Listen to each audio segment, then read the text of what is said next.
exponencial. Como es exponencial, los cálculos siempre van a ser negativos. Eso lo pueden revisar. Vayan, tienen mayores explicaciones. Esto es, no puedo decirle notable, despejar ecuaciones, n es igual a n a la 0 de 2 a la n, donde n es el número de células, es una población inicial, siempre que algo tenga un cero en matemáticas, es una inicial, entonces una base fija elevado a la n. Entonces, claro, todavía se trabaja en logaritmos, significan todos los logaritmos, este factor cero, más, cualquier cosa que van a poner a base de logaritmos, la n del segundo. Esto es matemática, ya después despeja, que se está sumando, pasa restando, el logaritmo está multiplicando, pasa dividiendo, aquí hay tal, el logaritmo lo buscan en la calculadora, y bueno, así sea, te he dado fórmulas, eso lo puedes trabajar en internet, digital, no es algo de lo que yo les voy a poder hacer cálculos, porque ustedes no son ninguno, y yo soy microbiólogo, pero para los efectos de ustedes no es necesario. Así que cuando vayan a estudiar, no, esa parte del cálculo no voy a hacer excelente. Bien, aquí vemos entonces una gráfica de crecimiento bacteriano en el tiempo con diferentes tipos de formas. Una forma plana que directamente aumenta, una forma exponencial, una meseta y luego tenemos una depresión. Lo mismo pasa en la gráfica roja. La gráfica verde es turbidez y la gráfica roja es recuento de células viables. Son dos cosas distintas. Cuando miden turbidez, miden todo. Esto es una gráfica que se sitúa este sentido de crecimiento puede ser un medio líquido. Ese medio líquido inicialmente era cristalino. Como cuando haces una gelatina, o no sé, es de limón, es amarilla, pero está cristalina. Cuando está en la paila, en la olla, donde la hayan hecho todo el fondo, que es líquida. Imaginen que el agar es así, el agar es líquido cristalino. Ese agar se agarra, se llama el dispara una de luz que tiene una intensidad, una longitud de onda. Y ya las computadoras y la gente sabe que ese haz de luz tiene un valor numérico. Cuando lo pasan a través del medio de cultivo y llega el láser a un sensor del otro lado, el valor numérico del haz de luz no llegó completo, porque una parte de la luz fue atrapada en el cultivo.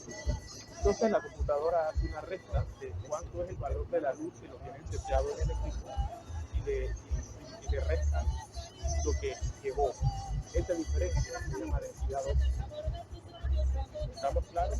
El haz de luz pasa en el aire del sensor al receptor, que es el sensor, tiene un número, vamos a decir que es 10.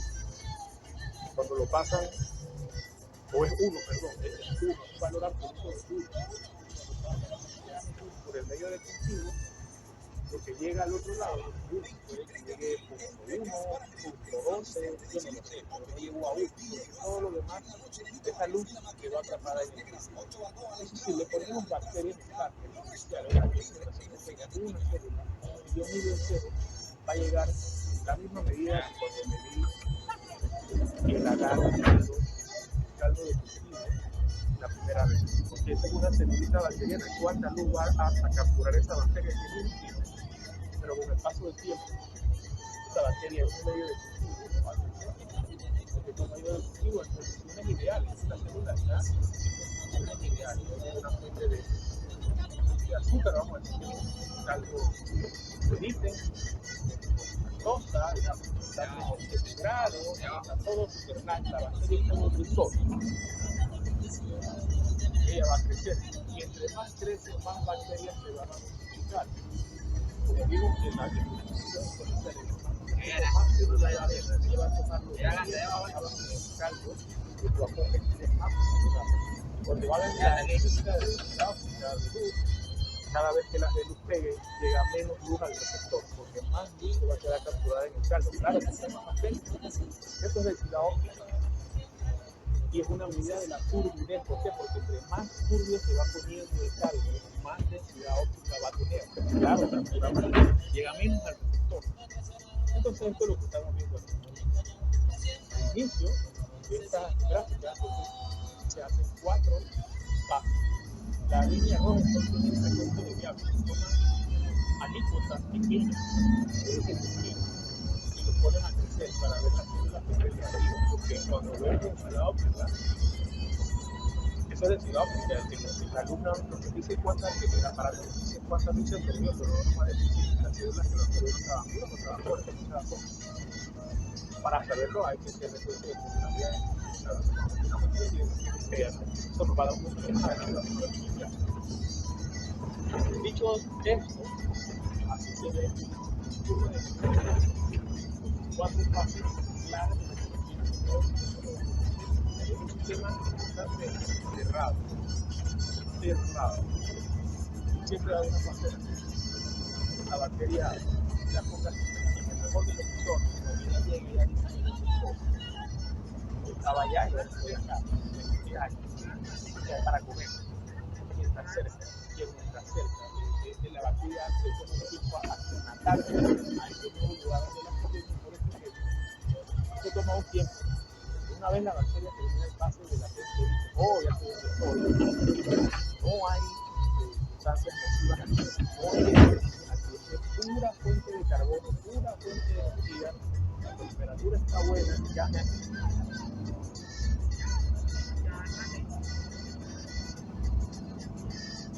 y llega un punto en que la densidad la misma cantidad de bacterias no se acabó la cosa. ¿Por qué? Porque hay muchos de células. La bacteria no hay más de células que ya entonces llegamos a esta más de más de la bacteria que la de y cuando ya debido a paso esto es lo que pasa en la parte de la empieza a todo dar porque hay de todo en la estacionaria es que ya no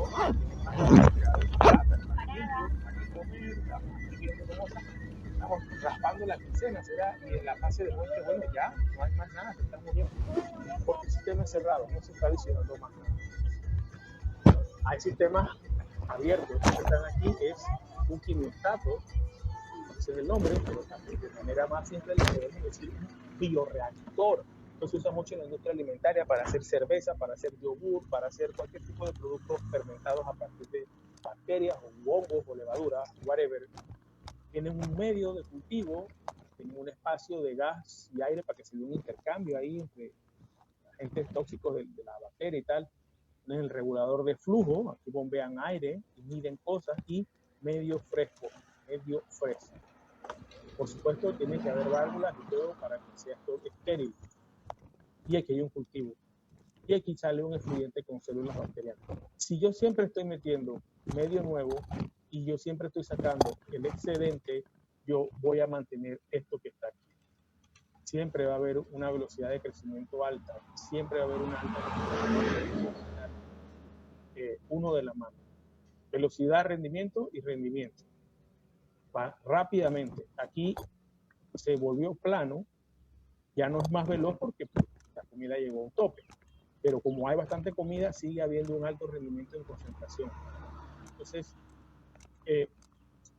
lo contrario es que si se baja la cantidad de nutrientes y tal, se baja, pues el tiempo de duplicación cae.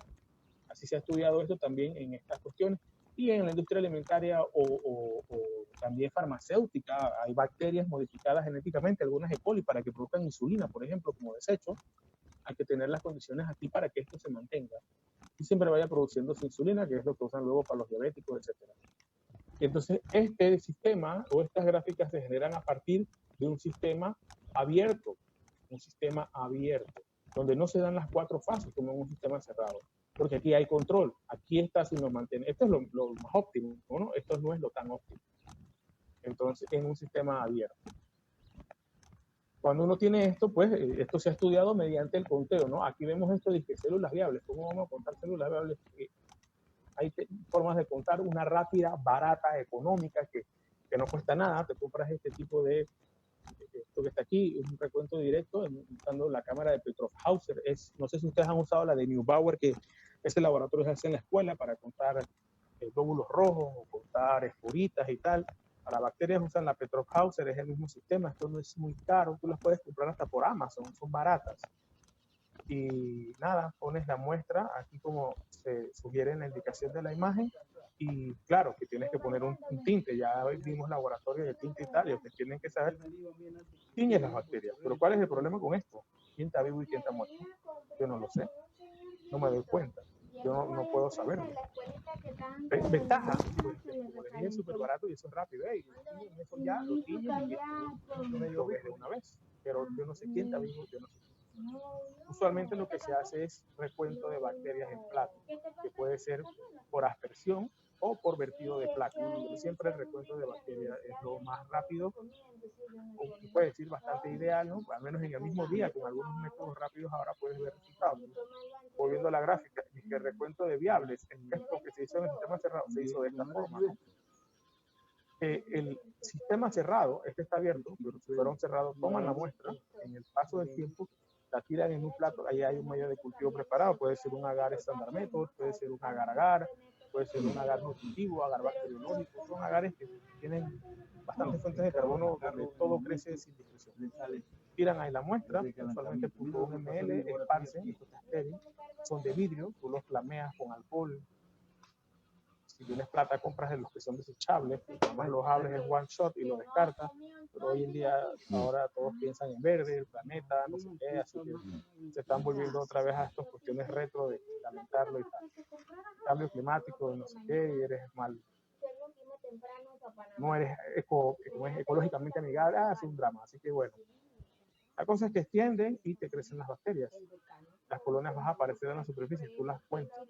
Cada puntito de eso es una colonia de bacterias que se formó a partir de una sola bacteria y le llamamos unidades formadoras de colonias. Y se tienen que contar en números entre 50 y 250. Si aquí hay más de 250 unidades formadoras de colonia, tú dices esto es incontable y pones en tu reporte INC o pones muy numeroso para contar, NNPC. Son ya cuestiones de para hacer reporte.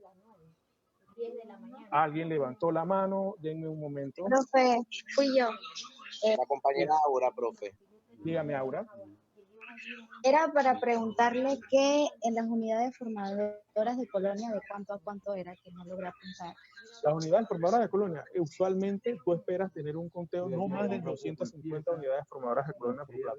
Tú tienes un plato que tiene 300, 320, ese plato no lo puedes usar para contar. Tienes que usar un plato que tenga menos de 250, es lo que dice la literatura. ¿Qué pasa si cuando yo eché la muestra en el plato me dio eso, que es un plato muy numeroso para contar? No lo puedo contar, ya sea que lo haga por esparcido o por vertido. Vertido en placa es que en vez de tener el agar ya preparado, porque este agar está preparado, yo lo pude haber hecho ayer y lo guardo en la nevera. Cuando voy a contar, lo saco, tiro la muestra ahí. Bueno, no lo saco de una vez, tengo que tenerlo previamente ya ambiente. Vamos a decir, si lo voy a usar a las 10, lo saco a las 8 para que se ponga ambiente primero. Y le tiro la muestra, me voy a poner mi puntero de luz.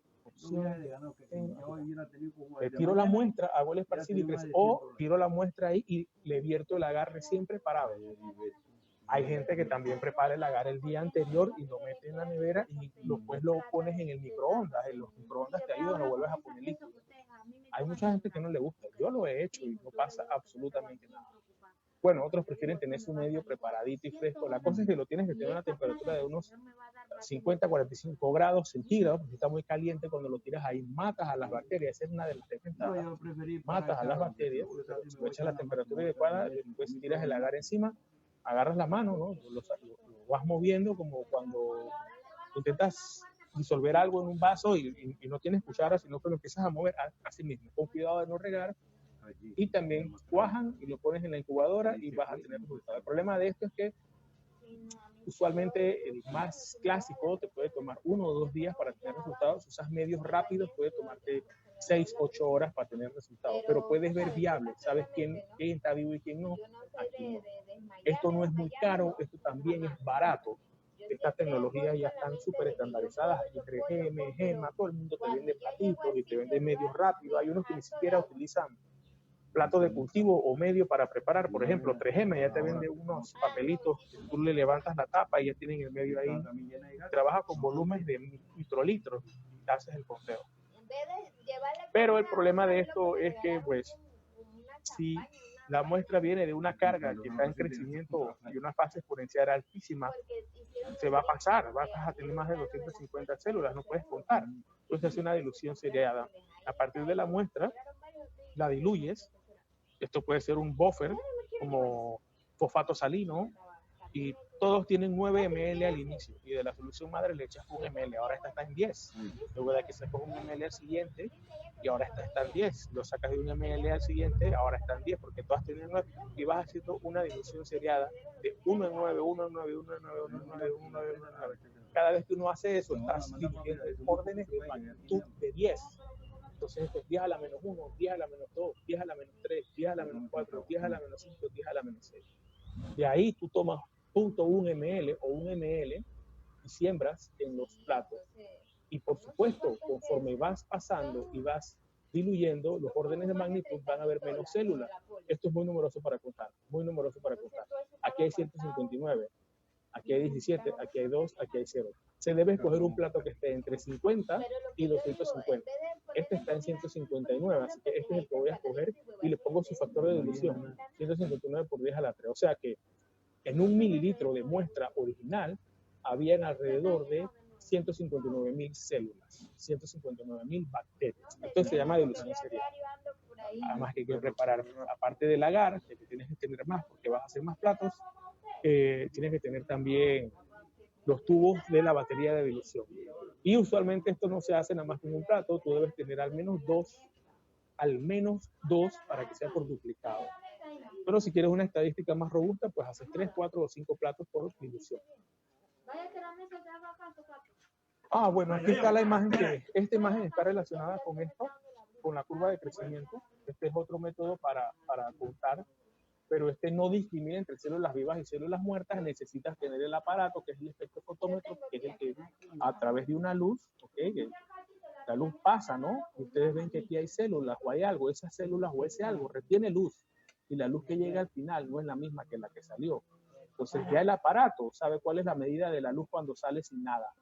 Y cuando toma la medida de la luz que llega con el cultivo, hace la diferencia y te da un valor 16.32 porque eso es lo que absorbió de luz el cultivo. Y uno hace el crecimiento, ¿no? El tiempo versus densidad óptica. Número de células versus densidad.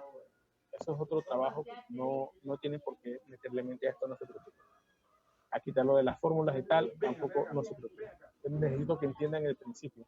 Entonces, miren, aquí vemos un tubito, un caldo vacío, tal vez ya está inoculado, pero cuando le pusieron el inóculo inicial, las bacterias, no se ven. Ahí no saben, y prácticamente tú dices, no tiene nada, pero sí está inoculado ya. Cuando tú lo mides en el equipo, te va a dar un valor igualito a que si lo hubieras medido sin el inóculo, porque es que el inóculo está tan pequeño que no se ve. Luego hace la fase de latencia y se mantiene por aquí. Luego viene la fase exponencial y empiezan a crecer. Pasa el tiempo y cada vez son más. Pasa el tiempo y cada vez son más bacterias. Y esto es lo que llamamos turbidez. Y la turbidez, el espectrofotómetro te lo mide como densidad óptica. Y este es el equipo, más o menos el principio con el que se construyen gráficas como esta, que ya les expliqué, que ya están bien seteadas, que se observan estas 4 fases. Esto es que pregunta clásica del examen. Vienen los chiquillos. Profe. Dígame. Ok, en la cual se utilizan los 4, que es la exponencial y la otra, que son 4, serían un sistema abierto. No. ¿O es cerrado? Sí, es cerrado. En las 4 fases aparecen y están descritas y está aceptado universalmente en la microbiología y para todos los individuos. Este modelo es para un sistema cerrado. Okay. ¿Por qué cerrado? Pues vamos a pensar por qué pasa esto con un sistema cerrado. Primero ellas están en latencia porque acaban de llegar al medio, acaban de llegar al caldo, ¿okay? Y el sistema está cerrado. Ellas no saben qué hay de comer, tienen que reconocer primero el sustrato, tienen que reconocer esa fuente de carbono para producir energía, tienen que ver qué las rodea, hay algún antibiótico, hay alguna sustancia nociva, algo me molesta, algo no me molesta. qué temperatura estoy. Y cuando la bacteria, a través de sus receptores en membrana, se da cuenta de todo eso, ella dice, ya sé dónde estoy, ya sé que hay aquí y ya sé que nada me está amenazando. Yo ahora voy a empezar a comer a mis anchas. Siempre van a hacer latencia, no importa de dónde vengan ni para dónde van. Cuando una bacteria llega a un medio nuevo, hace latencia. Es como la gente. Usted va a una fiesta, usted conoce parte de la gente o no conoce parte de la gente, y cuando usted llega, usted busca su win y empieza a ver el área, quién vino, quién no vino, que hay en la mesita de allá, tienen comida o no tienen comida, yo como eso, yo no como eso, esta gente no me cae bien, ya llegó este tipo que estresa, y usted busca su win, y después de un rato, entonces que ya identificó todo, empieza a socializar más y tal. La bacteria es lo mismo, llega a un área y va a ver qué hay, tiene que aclimatarse, identificar todo. Luego de eso, ella va con todo a consumir los recursos, pero el sistema está cerrado, tiene una cantidad limitada de recursos y ya se los va a comer. Como ella no piensa, ella solamente hace cosas de bacteria, o sea, lo que hacen todos los individuos biológicos, que tengo que subsistir para pasar mi material genético a la siguiente generación, y lo que le pasa a los demás individuos, a mí me importa un soberano rábano, ella va a crecer. Y por eso se ve luego esta fase exponencial. ¿Qué pasa cuando llega un punto en donde los desechos que ellas mismas han producido y los nutrientes están compitiendo en espacio? Se empiezan a morir y a dividir en igualdad de condiciones y cantidad, y por eso vemos una fase estacionaria. Y aquí en la muerte ya hay más desechos y tampoco nutrientes, que se mueren más que las que se dividen y empiezan a decaer. Esto también se puede seguir si hacemos un recuento de células viables. Y esto solo podemos verlo en un sistema cerrado, porque si estuviera abierto como este y está entrando medio, la fase de latencia no va a pasar, porque siempre van a estar en las buenas, porque aquí en el sistema abierto uno mide los desechos para sacarlos y meter nuevo material fresco. Entonces, eso, ¿cómo sabemos quiénes están vivas? ¿Cómo sabemos esos conteos? Pues hay técnicas para hacerlo. Una de estas es mediante el recuento Petrov-Hauser, que les dije que es baratísimo, súper rápido, ves un conteo ya, pero la desventaja es que tú no sabes quién está vivo y quién no, porque para hacer la tinción tú sabes que hay que fijar, poner calor y todo lo demás, como ya ustedes hicieron en el laboratorio y yo les expliqué en la clase pasada. Sin embargo, para ver viables tienes que hacer recuento. Esto es lo más básico, un vertido en placa, ya sea por esparcido o por vertido, cuento en placa, una siembra. Ventaja de esto es que es baratísimo, igual que esto. Esto es mucho más barato, pero es que tampoco es que esto es caro, esto también es barato. Con algunos medios nuevos puedes ver resultados de repente al mismo día. Si sembré en la mañana, en la tarde, antes de salir tengo conteo. Pero a veces tal vez la carga es alta. Si la carga es alta hay que hacer dilución seriada, como vemos aquí. Y esto que les estoy explicando es el equipo que se utiliza para medir la densidad óptica de este experimento que está acá, que es crecimiento de bacterias en un medio cerrado. ¿Ya? Y esto es lo que llamamos turbidez, ven que va poniéndose más turbio, como pues si fuese una sopa de gallina, yo no sé, con un montón de cosas en suspensión en la columna de agua, una cantidad de solutos. Eso es turbidez. Entre más turbio está el caldo de cultivo, mayor va a ser el número de densidad óptica. Entonces, esto es a lo que nos referimos con turbidez. Tú agarras, te compras un jugo de naranja y tú ves que está turbio, tú dices, esto está como turbio. Yo no voy a comerme eso. Supones, solo con verlo, de que hay crecimiento bacteriano, y es así. Esto lo mide, este aparato mide crecimiento bacteriano a través de la masa celular que captura luz a través de esa turbidez mediante la densidad óptica. Con este ejemplo de aquí, que ya les expliqué cómo funciona. El efecto de esto es que, pues, si bien es rápido, porque ves el resultado en tiempo real, maravilloso, tienes que tener el equipo. Tampoco es que es tan caro, pero sí tiene su valor. Pero lo malo es que esto, al igual que este método que está acá, no diferencia quién es vivo y quién es muerto. Yo puedo suponer cosas, pero no lo sé, porque no estoy viendo bacterias creciendo, no las estoy viendo. Entonces, con esto terminamos lo que es crecimiento bacteriano. Yo espero hayan comprendido las fases del crecimiento bacteriano, las condiciones que tienen, cómo se comportan cuando tienen todas las condiciones a favor. Así se comportan. Pero ¿qué pasa si las condiciones no son a favor? ¿Qué pasa si las condiciones cambian? Entonces vamos a ver ahora esos cambios por partes. Primero vamos a empezar con la temperatura. Ya sabemos por la literatura de que las bacterias están divididas de acuerdo a la temperatura en 3 estados, ¿no? Ellas tienen una temperatura mínima de crecimiento, una temperatura máxima y una temperatura óptima. En la temperatura mínima de crecimiento no se mueren, quedan en latencia, pero no son capaces de realizar actividades metabólicas. Sus enzimas no trabajan bien a esa temperatura, así que ralentizan su trabajo, su bioquímica se detiene y andan en latencia, no crecen bien. En la óptima, pues valga la palabra, es fácil y comprensible entenderla, es su temperatura óptima, es cuando mejor están. En la máxima no, porque en la máxima ya empiezan a desnaturalizarse proteínas, hay coagulaciones de membranas internas, empieza a haber lisis, ruptura, se muere. ¿Ok? Entonces, de acuerdo a la temperatura, un individuo, perdón, dentro de una temperatura, un individuo tiene una temperatura mínima, óptima y máxima, las bacterias. Y de acuerdo a ese estudio de su temperatura mínima, óptima y máxima, mínima, óptima, ajá, pregunta a quién. Navy, profe, dijo Dígame. que en la mínima no hay latencia o están en estado de latencia. Están en estado de latencia. Listo, profe. Ok, sí. Entonces, voy a volver a poner. Cada vez que se escucha el turuto, porque es que yo no los veo cuando transmito todo. Y echo para atrás para ver quién es. Bueno, al menos ver su fotito de cómo son, porque no los veo su fotito. En el examen prenden la cámara y eso es muy interesante, porque nadie se parece a la fotito. Entonces, de acuerdo a la temperatura donde los individuos tienen su estado mínimo de crecimiento, su estado óptimo y su valor en su temperatura máxima, donde empiezan a morirse, los hemos agrupado en citrófilos, bacterias que les gustan las temperaturas frías. Estas bacterias hay que tener cuidado, tú las puedes encontrar en neveras, y hay algunos productos que son ready to eat, que tú encuentras en el súper. Esos ready to eat son listos para comer, ¿no? Así les dicen. Ahora está de moda ponerle a todas las cosas nombres en inglés, porque se escucha más nice, y ya por eso es más caro, y bueno, pues está de moda. Entonces tú buscas tu ready to eat en el Rivas Meat, o no sé en dónde, y tienes que tener cuidado, porque a veces si no hay buenos controles y tal, pueden haber bacterias creciendo, y crecen bien, porque están a sus anchas.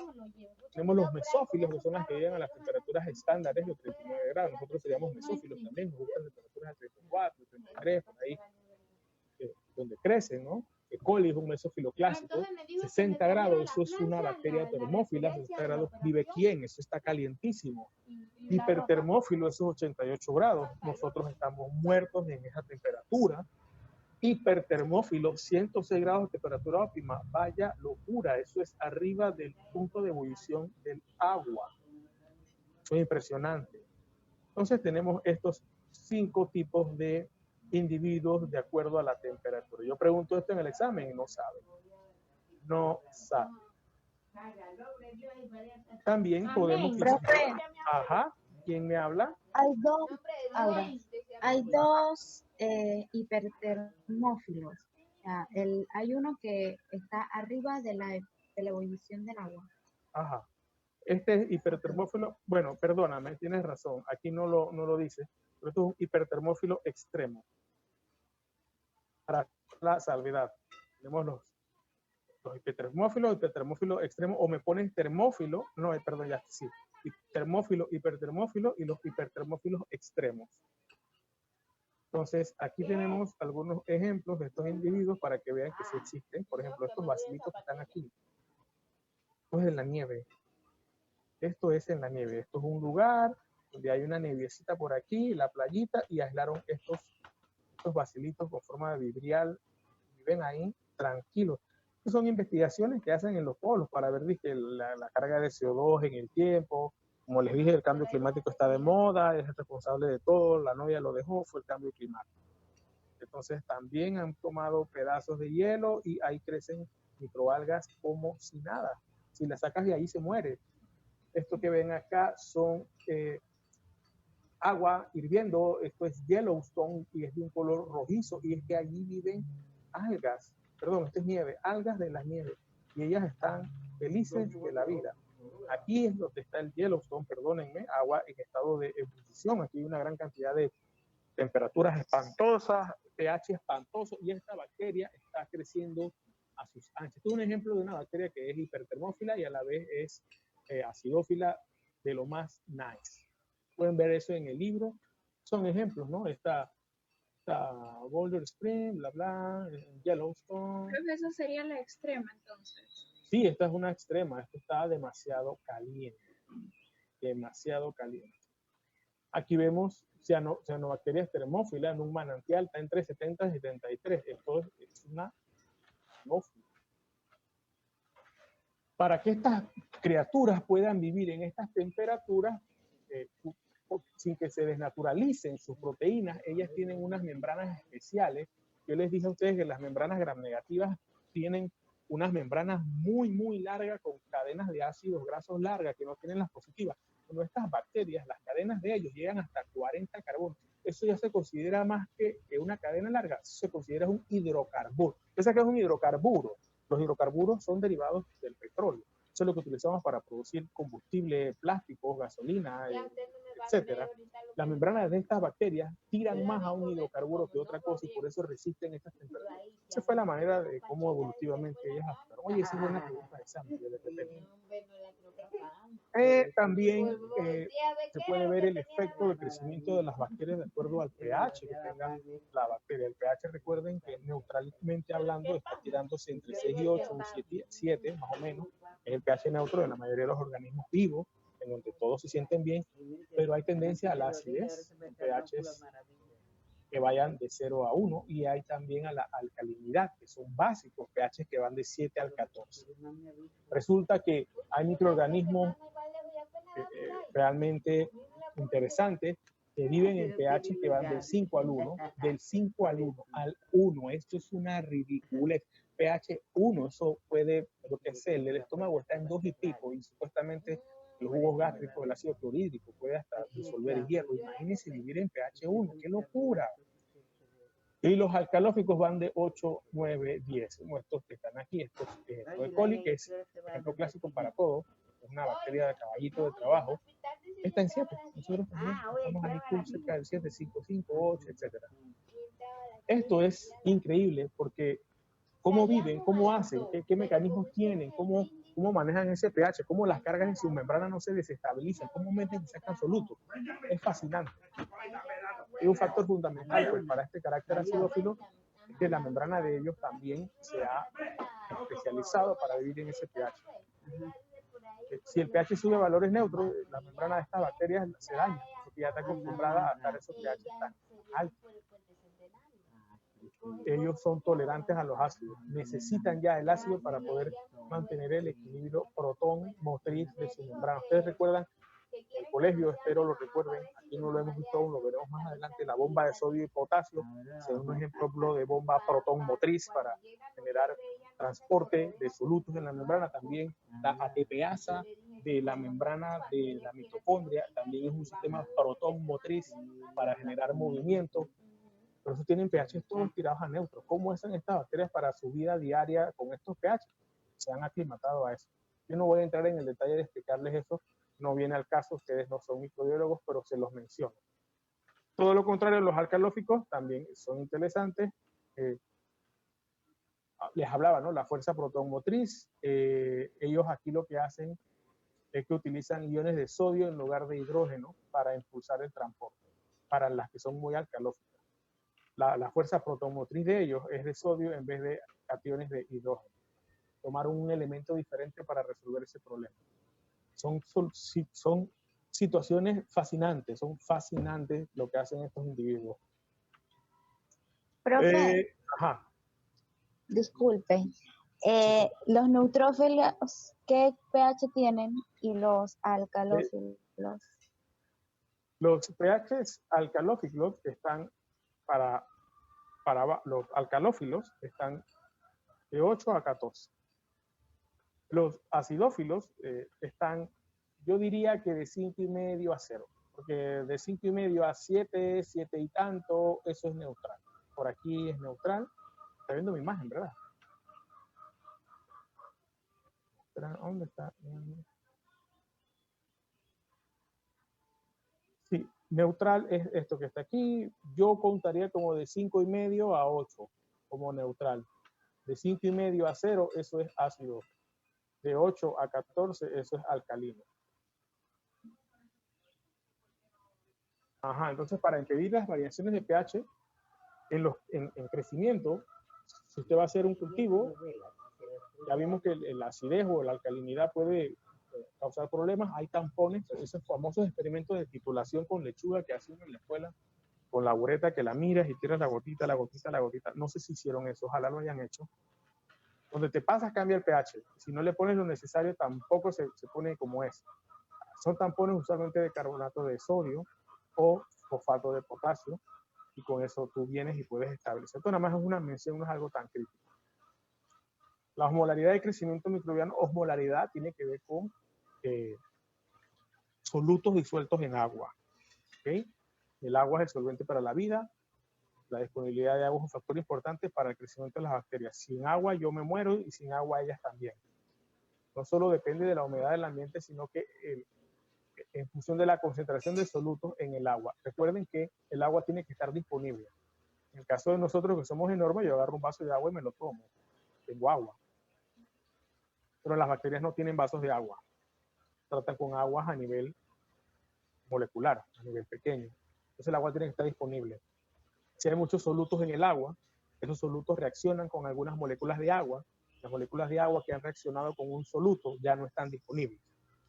Entonces, por ahí va la osmolaridad. Una solución con una osmolaridad alta tiene una gran concentración de solutos adentro, por lo que hay muy poquita agua disponible. El valor del agua disponible lo medimos entre 1 y 0.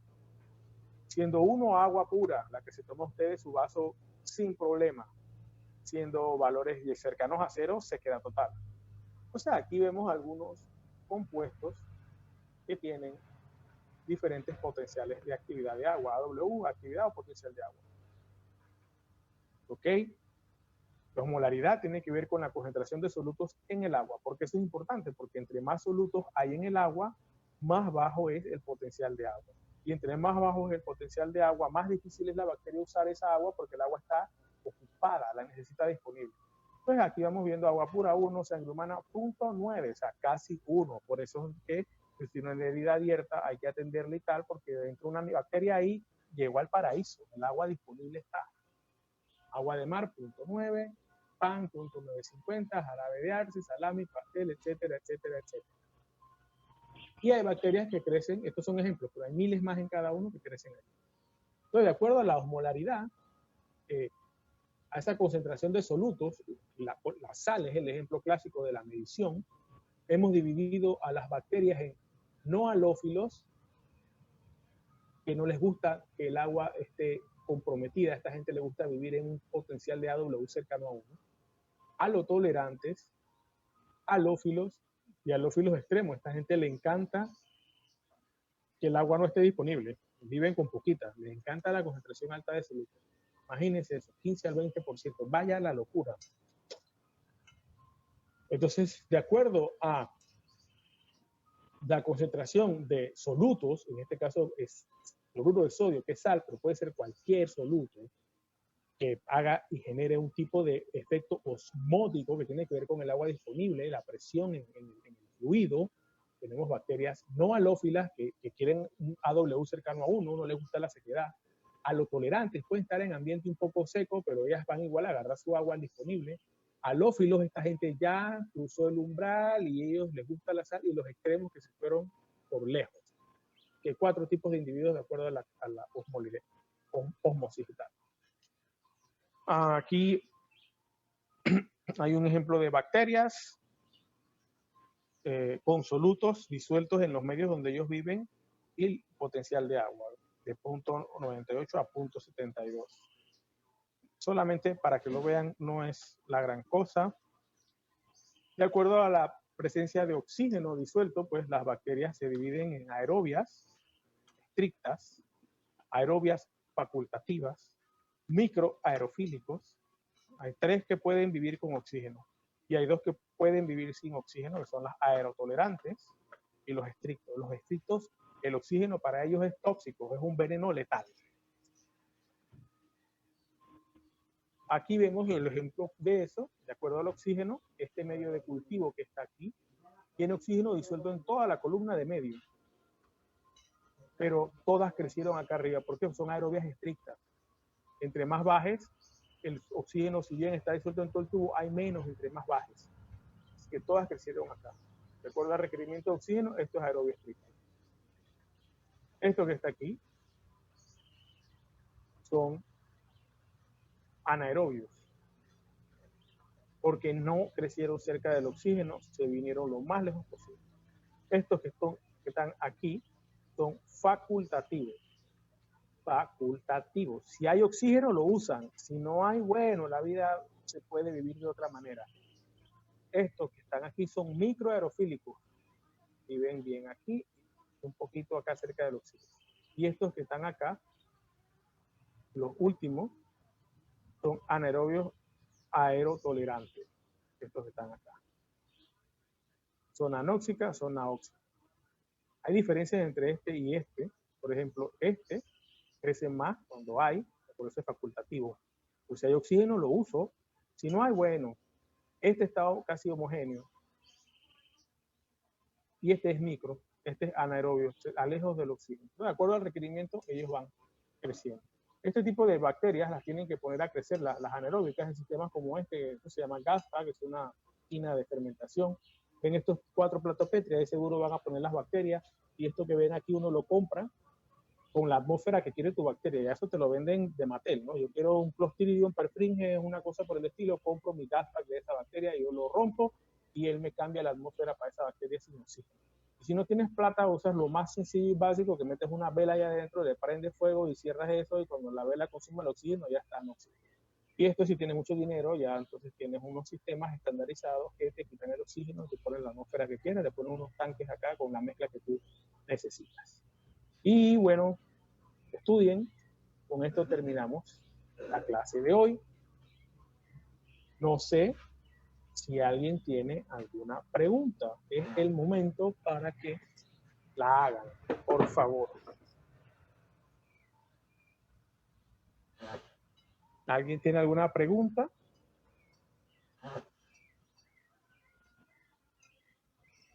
Nadie tiene pregunta. Profe, ¿usted cree que podría repetir la parte que decía de los no halófilos? Sí, cómo no, claro que la puedo repetir, dame un momentito. Ya te proyecto de nuevo eso. Una empanada. Están en comida.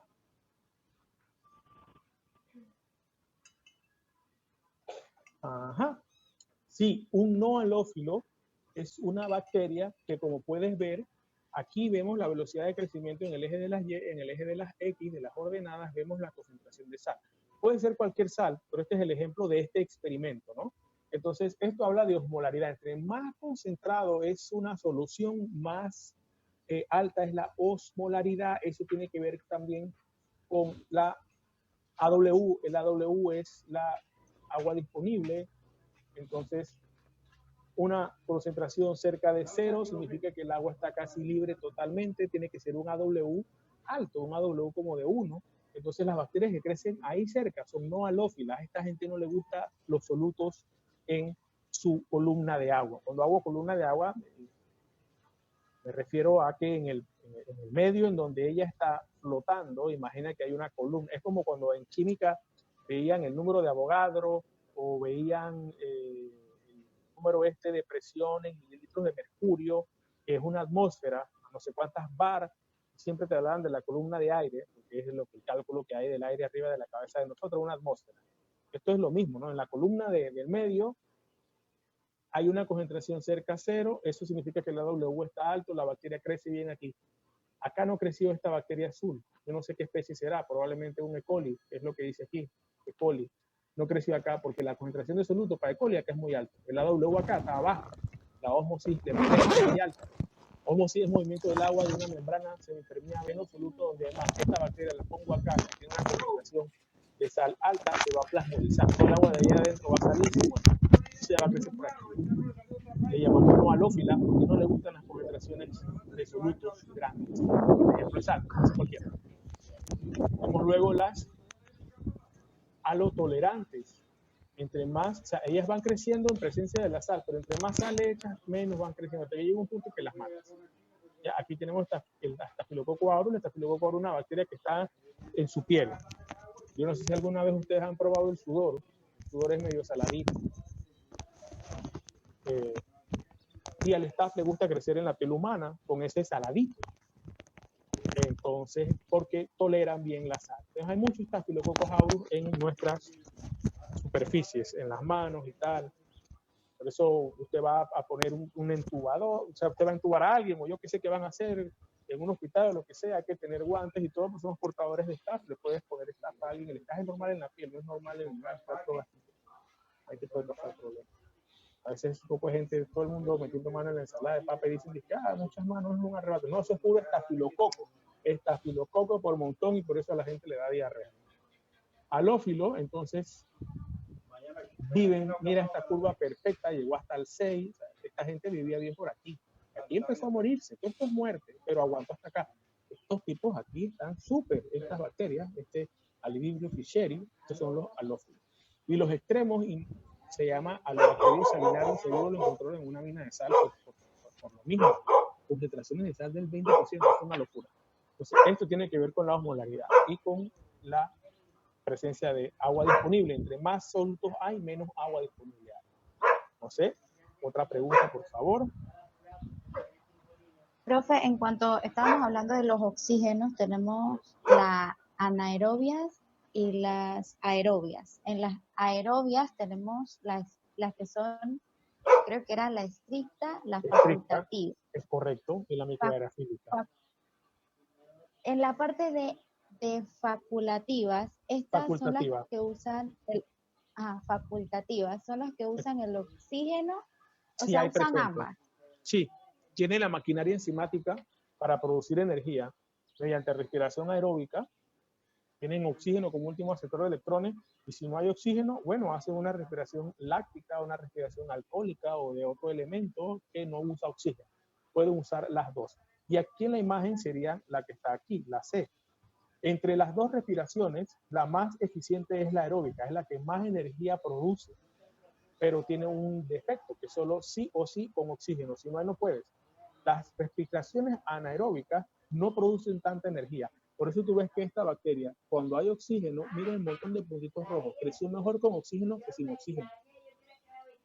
Como había oxígeno, todas las bacterias que estaban aquí arriba, en el C, decidieron usar el oxígeno, porque claro, es mejor, hace más energía. Las que estaban por acá abajo en la columna dicen, caramba, aquí no hay oxígeno, pero ¿qué importa? Yo puedo hacer anaerobiosis y hacen anaerobiosis. Entonces esta es una facultativa. Esta no es facultativa, es microaerofílica, porque vive donde aquí hay bastante oxígeno, ves que hay poquitas colonias. Aquí hay menos oxígeno, hay más. Entonces, si fuera facultativa como esta, donde hay el oxígeno, habría un montón, pero no, ahí es donde hay las menos, o sea, lo tolera. Pero le gustan los ambientes microaerofílicos. No acá abajo, donde ya casi no hay oxígeno. Entonces, esta es aeróbica, microaerofílica. Esta es aeróbica facultativa. Esta es aeróbica estricta porque solo está arriba. Entonces, esta que está aquí es anaerobia estricta. Y esta es tolerante. Entonces, no sé, otra pregunta.